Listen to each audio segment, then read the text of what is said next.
everybody, I'm Kate Cass, and welcome to our edition of Let's Talk About. And it's that time of year again, Christmas time, when we get wrapped up in the seasonal traditions in the hope that it'll make us forget for a moment that the world is slowly collapsing around us. And one of the tried and true ways to do this is with Christmas movies and TV specials. With there being literally thousands of different holiday movies and specials released by now, and even more coming every single year, naturally everyone's watch list is going to look a bit different. Don't get me wrong, there are undisputed classics. Your Charlie Browns, your Christmas carols, your literally anything made by Rankin Basses. But with how many stories there are to choose from, and with how the holidays revolve around personal traditions that are slightly different for everyone, I think we all have that one holiday special that we're very attached to that not many other people are. And for me, that's Olive the Other Reindeer. Now, depending on how long you've been with the channel, you might already know this about me, as Olive was number 1 on my top 12 underrated Christmas specials list, the very first Christmas-themed installment of Let's Talk About. Please keep that in mind if you choose to watch it. I can't tell you if it's any good. I refuse to watch anything I made before 2017. But I do remember that when I was writing Olive's entry on the list, I realized how much I enjoyed singing its praises, and I promised myself that one year I'd give it a full review of its own. Now,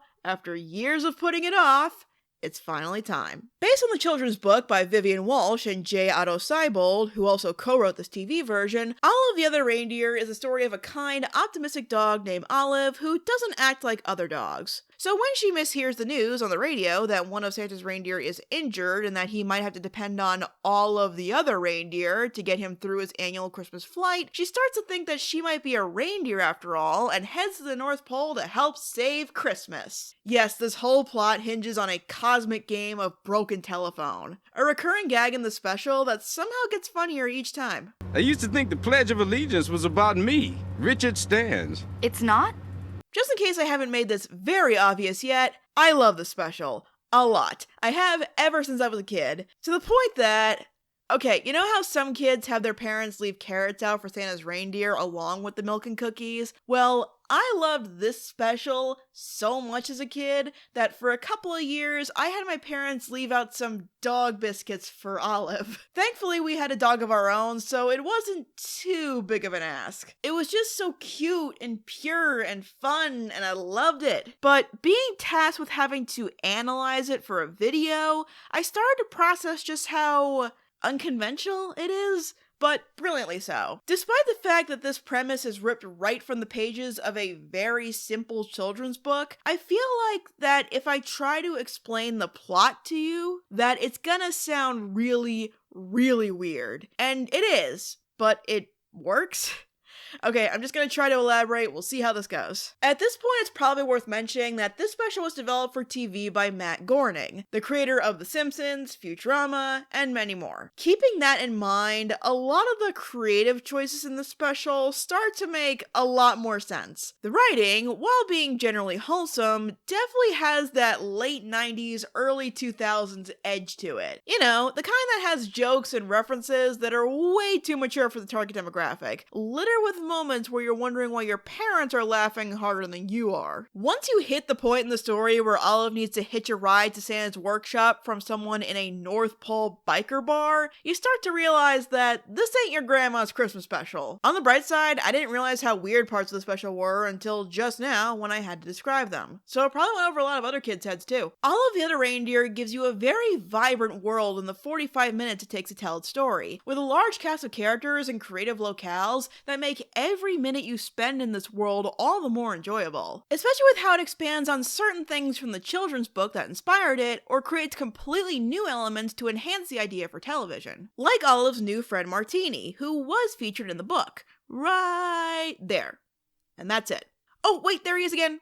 Okay, now that's it. In the special, he gets promoted to main character status, presumably so Olive had someone to talk to during her quest. And if you want the perfect embodiment of how the special blends the innocent with the edgy, look no further than Martini. A fast-talking failure of a con man, always trying to look for his next big get-rich-quick scheme with no help from his moral compass. Definitely an interesting choice in characterization, I must say. Takes quite the imagination to get all that from this. But I guess when you're working with a blank canvas, you can paint pretty much anything. Martini provides a lot of great one-liners with those edgier comments for the parents and guardians we talked about before. But he wouldn't work as Olive's companion as well as he does if he didn't have some growth along the way. Martini starts out only looking out for himself, sticking around Olive to take advantage of her kind and generous nature. But over the course of this adventure with Olive, he becomes a bit more selfless, slowly transforming his behavior by helping her, first out of obligation, then by showing up a bigger jerk, and eventually just because he wants to. Starting to believe in what Olive wants to do, and doing what he can to help her achieve it. On the opposite end of characters created specifically for the special, one who stays pretty despicable through the entire runtime, we have our obligatory villain, who, in true Christmas special fashion, wants to cancel Christmas. This guy is about as bare bones as you can get. He doesn't even have a name. The characters just call him the Postman. But he probably has the most justified reason for wanting to destroy Christmas I've ever heard.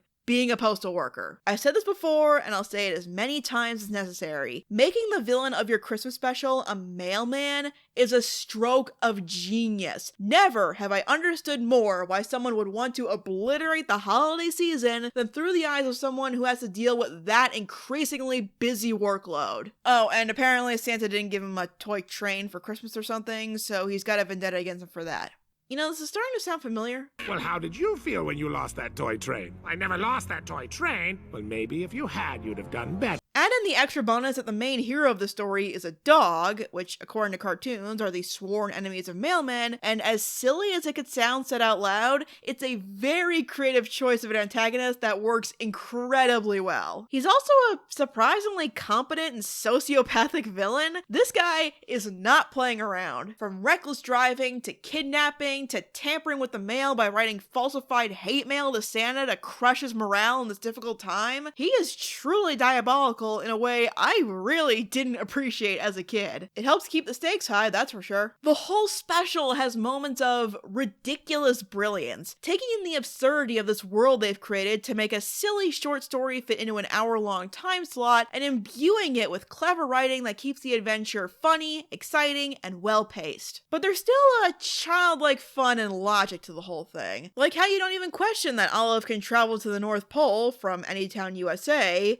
by bus in a few hours, because cartoons, or the changes made to the big climax. Most of the original book centers around Olive fixing problems that come up during Santa's flight. The rest of the special could have very easily been that once Olive joins Santa's team, especially since Olive is shown to be an effective problem solver. Instead, because this team is so extra, we get a high-stakes chase scene between Santa Claus, Olive, and this evil postman. Have I mentioned the special is kind of insane? I'll admit though, as a kid, it was pretty intense. The writing, especially in the humor department, is really sharp, for lack of a better word. Witty and down to earth in a somewhat fantastical world, even taking ideas that should be old and making them fun again. However, the moment that really drives this point home is when Olive is saved from being captured at one point by a package addressed to her from Deus Ex Machina. Have you ever heard of Deus Ex Machina? Denise who? Look it up. As an adult, this is quite possibly my favorite joke in the entire special. But the charm of this Christmas special doesn't just lie in the writing, but in the animation too. Olive the Other Reindeer always had a really appealing art style to me. You've been looking at these screenshots for the last several minutes, and to the uninitiated, it looks like something that would have been animated in Flash 5 or 10 years ago. But in actuality, this entire special is 3D animated, with the characters and props taking on a paper doll-like appearance, matching the style of the original picture book, and the backgrounds and most of the bigger props using 3D models. Now, early CGI, especially on TV, can be an eyesore nowadays. However, that is not the case with Olive. Yes, you can easily tell which parts are full 3D models, and I'm not going to pretend that all of them look the best. The 3D reindeer in particular always looked off to me. But the animation is already so stylized that it makes the age easier to digest. It's a unique art style that results in appealing and easily recognizable characters and environments. It feels like the story is leaping off off the pages of this little book. I appreciate the dedication the creators and animators had to preserving the illustrations by J. Otto Seibold and truly bringing that art style to life. Figuring out how to get a style like this to move couldn't have been easy, but they really pulled it off. Olive the Other Reindeer also comes equipped with a stellar voice cast, bringing these characters to life magnificently and elevating the sincere and comedic material contained in the script to new heights. We have the perfectly cast Drew Barrymore as the titular Olive, which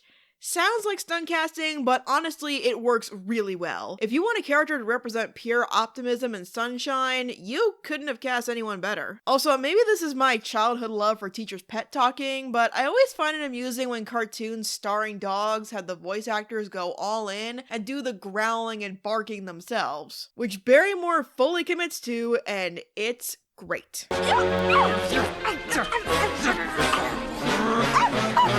We also have Dan Castellaneta as our vengeful mailman, because remember, this is a groaning show here. It is not surprising that Castellaneta is in this. But his voice work elevates this unnamed postman from agitated and overworked to outright maniacal. It's fantastic. Stay away from the North Pole, or I'll hand cancel you! And somewhere in the middle is Joe Pantoliano as Martini. Honestly, most of what makes Martini such a great character is Pantoliano's voice work. He gets most of the best lines in this special, and the smart aleck delivery of these comments only makes them funnier. Listen, Olive, I'm from a zoo. I know reindeer. I worked with reindeer. Reindeer were friends of mine. You, Olive, are no reindeer. The rest of the cast consists of well-known character actors lending their voices to these colorful characters, including the likes of Peter McNichol, Tim Meadows, Tress MacNeille, the late great Ed Asner as Santa yet again, and since, again, this is a Matt Groening production, Billy West even gets a small part. Then on the complete opposite end of the spectrum, suddenly, REM lead singer Michael Stipe shows up as Blitzen's cousin, Schnitzel. Weird, for sure. Totally on brand for this special, but weird. But at least he gets a nice song out of it, which is probably why they cast him. Oh yeah, did I mention this was a musical? With the collaboration of this special's main writer, Stephen Young, and its composer, Christopher Ting, creating some truly memorable tunes for this holiday special. They are kind of short, which might affect their staying power, but if you grew up with Olive as a part of your Christmas viewing like I did, these songs tend to get back in your head every year. Right from the opening number, a holiday season has yet to go by where I don't mirror the enthusiasm reflected in the song that kicks this special off, with Olive gleefully anticipating the biggest day of the year. Bob, Bug, and Hum perfectly encapsulates the postman's aggravation towards Christmas in a really well-written villain song that Castellaneta absolutely kills. We're Not So Bad, the song performed by Schnitzel, is probably the weakest in terms of lyrics, but it's still a pretty fun number, and Stipe gives a surprisingly soulful performance in the beginning, with the revelation that the North Pole's economy apparently depends on Santa and his flight. I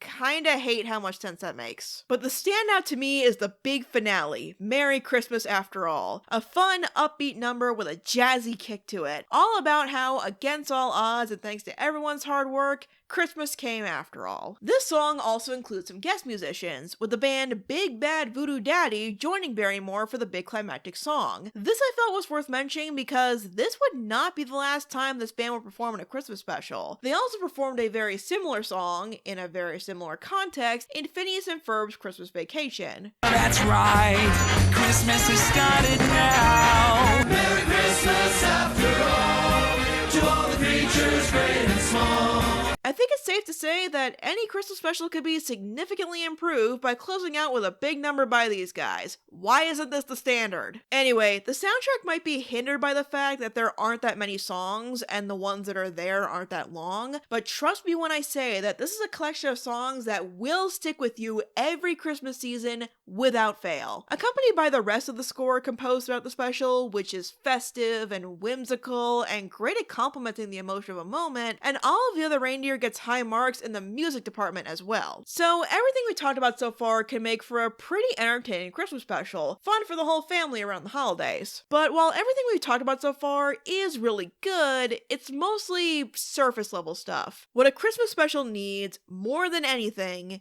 is heart. And All of the Other Reindeer has one of the warmest hearts I've ever seen in a Christmas special. To explain why, let's take a closer look at our other reindeer. Right from the beginning, Olive is a delightful character to lead this special. Her bubbly enthusiasm for the holiday season is contagious, ready to lend a helping paw to anyone who needs it in the hopes that it'll make their day a little better, even to those who might not deserve it, like Martini. Which ties in well with how Olive is not like other dogs, not overly energetic or getting involved with cliche destructive behavior, but being gentle, caring, and kind. Don't get me wrong, a lot of dogs can be gentle, but going by cartoon standards, especially in the 90s, they were pretty much fur-covered hurricanes. The special does an excellent job at establishing the kind of character Olive is and how that will play into her ultimate decision that she's the other reindeer Santa needs, despite all the evidence to the contrary. To Olive, there's just enough evidence that she's meant to help Santa in his hour of need. She's one of those characters who makes passionate speeches about hope and belief and such at any given opportunity. It's sickeningly sincere, and I can't get enough of it. Against all the naysayers and obstacles, Olive follows her heart, because she knows that if she accomplishes this goal and saves Santa's flight, it will make so many others happy, including her owner Tim. And at the same time, she hopes that maybe she'll find out where she really belongs on this journey. While Olive is a faithful and optimistic character, she's not immune to insecurity or doubt. It would be one thing if Olive just pushed through all these setbacks with a smile and constantly wagging tail, expecting the destiny she feels is hers to get her through anything. But Olive gets close to giving up a couple of times, where the odds just seem too great despite her best efforts. This is where the true spirit of the story shines, because these are the moments where we see the effects of kindness, faith, and perspective. Olive runs into a lot of characters on her adventure, and her beliefs and convictions rub off on all of them, inspiring them to help her on her quest and hopefully keep the Christmas spirit burning bright when it feels like there won't be a Christmas. You see this a lot with Martini. He goes from thinking Olive's whole plan is ridiculous to actively helping her, even when he has nothing to gain from it outside of just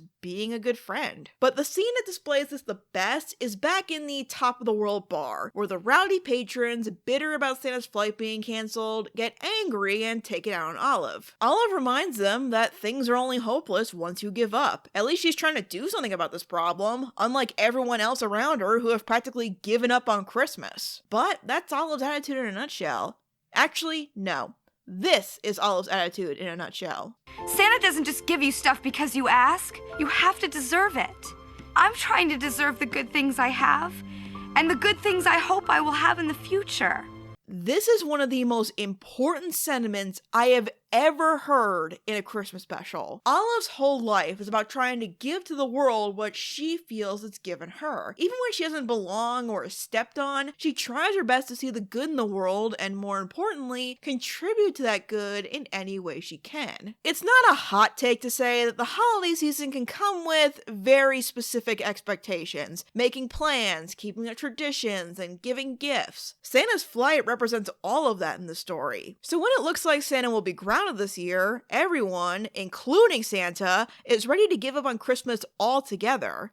But not Olive. She understands that you get out of the holidays what you put into them, to be grateful for what you have, and hopefully offer something that can make someone else feel just as lucky. It's the naughty nice system, but conveyed in a more mature way than it usually is, if you ask me. More like what you give is what you get. Olive gives Martini a helping hand when he's in trouble, and she eventually gets a good friend in return. She stands up to the bar patrons and gives them some much needed perspective, and they show her what they can do to help her. She motivates Santa and offers her assistance in pulling his sleigh, and whether or not Santa needed her help after all, it shows him that Christmas is worth carrying on, making the moment where Olive flies along with the other reindeer feel really triumphant after the journey it took to get her there. Oh my god, she's using priority envelopes as wings, that's so cute! And once Christmas morning comes, Olive is rewarded by becoming an honorary reindeer, complete with her own set of antlers, which are, again, too cute. Have I mentioned how cute Olive is? I cannot get over how adorable she is, guys. However, in the end, instead of staying at the North Pole like you'd think she would, Olive decides to go back home, where she thought she didn't belong, but finds Tim welcoming her back with open arms. Tim may not have an average dog, but he realizes that he has a pretty great one that loves him, and he loves her back. And Martini goes from swindling the gullible to becoming a civil servant. Isn't that nice? Even though the special has been about telling a story with traditional heart in an untraditional way, we close out with a classic gift montage and a reprise of the song from the very beginning. Truly a sign that Christmas has come and gone, as it always has and will. Overall, Olive the Other Reindeer remains, 20 years later, not just my favorite underrated Christmas special, but one of my all-time favorite Christmas specials, period. Right behind the likes of Rudolph and A Christmas Carol. Getting to grow up with it as a holiday tradition every year only let me realize just how heartwarming and unique this Christmas special is. Watching this charming and adorable world that had me very immersed as a kid, only to appreciate it on many new levels as the years went by. The unique and creative animation direction, the talented voice cast, the snappy humor that only got better the older I got, and the sentiment that had an extra layer of thought and nuance put into it that makes it more memorable than it might seem on the surface. With standout production value, sharp dialogue, and writing that contains situations that are clever in their absurdity. The writing in general is certainly a bit more edgy and adult-oriented than I realized before I had to break it all down, but it still contains quite a bit of wonder, delivering an experience that gives you those warm, fuzzy feelings that you want during the holiday season. But taking the time to dedicate this video to it, what I really think I appreciate about Olive the Other Reindeer, and what I think makes it so special to me, and possibly to anyone who gives it a try, is that it displays the magic that can be found in putting in the effort to make Christmas and the holiday season